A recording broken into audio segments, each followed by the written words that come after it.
All right, students, I've got one last video to watch, and it is a really great quick video to go over some things that you really need to understand about police departments, and will hopefully open your eyes about not only police departments, but things you can find out about police departments in the cities that you possibly might want to go work for.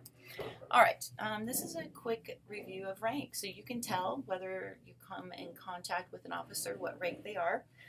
This is pretty consistent. Ever so often you might have a department that does a little bit differently, but for the most part, this is how it's done. All right, so if we look at this officer, this is a police officer. How can we tell that he is a police officer? Well, there's a couple ways. One is his badge, but generally you can't get up that close to see it, but it does say police officer on the top. Also, he has a name tag here, and it should say officer and his last name, but that's not always the case. So other clues are he doesn't have any chevrons under his patch, and you'll understand what chevrons are when we get to a sergeant, and he doesn't have any bars on his collar. So when you see that, and it's blank underneath his patch and blank on his collar, you pretty much know that's going to be an officer. This is a detention officer. So how do we know this is someone who works in the jail? So how do we know that if we look at these two, if this person is an officer that works on the streets or a detention officer? Well, the patch. This patch says detention center. This one says patrol officer or police officer. All right, sergeant. These are generally your first step of administration. And remember I was saying about those chevrons? Well, there's the chevron. The chevron tells you that that is a sergeant. Also, his badge should say sergeant and his last name, and then his name tag, and then his badge should say sergeant. All right, lieutenant. That's our next step up on the ladder. No chevrons, but you see the bar? There's one bar on the collar, and that can be sewn in or it can be an actual pin. That tells you he's a lieutenant. Also, his name tag should say lieutenant and his last name, and then his badge should say lieutenant. Now we're really getting up in administration. Captains, they have two bars. Nothing on the shirt sleeve, but their badge will say captain, and they should have a name tag that says captain. And then finally at the top, whether you have a sheriff or chief, that we're going to have stars. Generally it's 3 or 4 stars that tells you whether you're dealing with a chief or a sheriff. Their name tag should say chief, and their badge definitely says chief.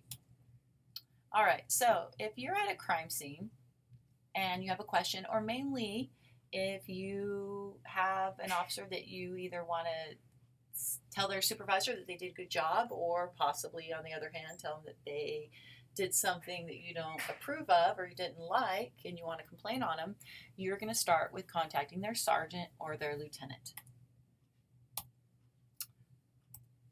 All right, this is a look at Jackson County Sheriff's Office. It's old. When I pulled it up, they didn't have Corey Falls 1 out there now. I'm sure it's out there now. I just haven't updated it. But basically, because all law enforcement agencies are paramilitary, they have an organization. And remember we talked about that pyramid? Well, if you draw the pyramid here, you can see the sheriff at the top, kind of lonely, and under sheriff. And then you have the lieutenants. There's only 1, 2, 3, 4, 5 of them. And then you have your sergeants. So there's 1 sergeant, looks like 4, so that's 5, 6, 7, 8, 9 sergeants. And then you have all your officers and civilians below. But this is a great way to look at how departments are organized and all the different areas that they have, so that if you do want to go work for a certain department, I would go look at the organizational chart. It can tell you a lot. Also, look at the population. Has it changed? These were kind of a ways ago, but Ashland really hasn't changed on their population. And see if they have changed and what they look like and how big they are. Remember, I think I noted in one of the earlier videos that Oregon has 174 police departments. Well, now you can kind of see why. Let's just take Jackson County, where SOU is located. You have Oregon State Police that's responsible in Jackson County. You have Jackson County Sheriff's Office. You have Ashland Police Department. You have Medford Police Department, Central Point Police Department, Talent PD. So you can see how just in this little area you have a bunch of agencies, and every single one is like that. And there's jurisdictional issues in every one, because if you have a crime occur they need to know who's responsible. If it occurs here, is it Jackson County? Is it Ashland? Who is it? All right. Next thing you want to know is that every police department basically divides up their city or their county into beats or areas or districts. This is Ashland, if you can recognize Siskiyou and downtown. And because it's so small, they've broken it up into 5 areas. And then they basically have a sergeant over each area. It said Deputy Chief Ty O'Mara, but he is now chief. But basically, and then there's officers that are responsible for areas, so they actually have some buy-in to it because it's their area. So if something occurs where they need follow-up, an officer can have an area. Also, it's good for crime analysis to let you know where crimes are occurring. This is a look at, just to let you know, I got it off of the Medford page, but this is a look at Medford. They have actually 7 police beats, and you can kind of see, like, this is police beat 1 with the pink. But it's kind of interesting to see how they're divided up and looking at the crime analysis from there. This was, we actually had 2 main neighborhoods, our south and our northwest. This is a look at our south area. This is where Las Vegas Boulevard is and the Strip is. But we had a lot of area neighborhoods because we're a larger city. And this was our northwest area, so it just kind of shows you the different areas. And so you might have one officer over here, and then one officer that does this area, and one officer that does both of these areas, things like that. If you see this little area in here, it was kind of weird because that was only for the county. So that talks about jurisdiction. That's really important to know jurisdiction, because if a crime happened here, a murder, we wouldn't respond. The county would respond. All right, shifts. Every police department has different shifts. It's up to generally the chief, the sheriff, or their unions. You either have, most departments fall in 8-hour shifts. That's 5 days, 8 hours each day. 10-hour shifts, 4 days, 10 hours each day, or 12-hour shifts, 3 days of 12 hours. You kind of have it all. I worked 10-hour shifts, 4 days. I loved it. These were just an example of our shifts. They kind of changed throughout the years. Sometimes day shift went 6 to 4, sometimes 7 to 5, but it was pretty much these 3 shifts. Locally, Medford Police Department, they're on 3 days, 12-hour shifts, which would be amazing because I tell you, this 10-hour shift, you are always there later completing reports. But then you have Oregon State Police, and they do 5 days, 8-hour shifts. I find different people, depending on their lifestyle, like different things. So definitely, if that's important to you, research the department that you work for to see what shifts they have. All right, departments, depending on how many they have, will organize their shifts into different squads. So we had an A squad and a B squad. So you either worked day, swing, or grave for A squad, day, swing, or grave for B squad. If you worked A squad, you worked Wednesday, Thursday, and Friday. If you worked B squad, you worked Sunday, Monday, and Tuesday.